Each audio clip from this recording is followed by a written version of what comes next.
KJFT Radio Station. Alas 3 na madaling araw, nagising ako dahil naiihi. Tinignan ko ang CP ko at nakita kong 3 AM sharp ang oras.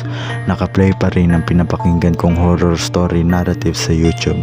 Pinost ko na lang para hindi aksaya sa data at ito na lang kasi ang nag-iingay sa paligid. Tinatamad akong bumangon, ngunit hindi pwedeng ipagsawalang bahala na pupuno kong pantog. Kaya't bumangon ako sa higaan, binuksan ang pinto ng kwarto habang sarado pa rin ang mga ilaw.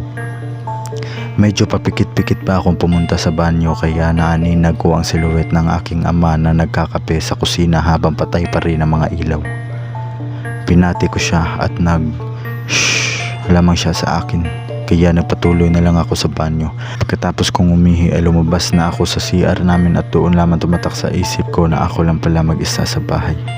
Ngunit naroon pa rin ang silhouette at sabi niya habang katunog ng boses ko, "Kape tayo." May usap-usapan sa purok na may aswang daw. Kada uwi ko ng umaga galing trabaho ay naririnig ko ito.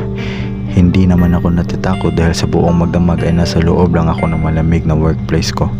Uuwi ng umaga, matutulog at papasok ng hapon. May araw pa nang umaalis ako kaya malabong mabiktima ako na sinasabi nilang aswang. Isang umaga ng day off ko ay may nakaaway akong lasing dahil sa pagmamaaw niya. Hindi ko na lang pinapansin ngunit talagang ako ang kanyang punteriya. Sabi ko na lang sa sarili ko, may araw ka rin sa akin. O ibig kong sabihin, paglubog ng araw kita tratrabahuin. Hapon nang umalis ako para magtungo sa malamig kong workplace na nakalagay, Meat Products. Pagsapit ng gabi ay hinanap ko yung lasing para gawing produkto. Sinegregate pwedeng iproseso at mga parte na walang lasa.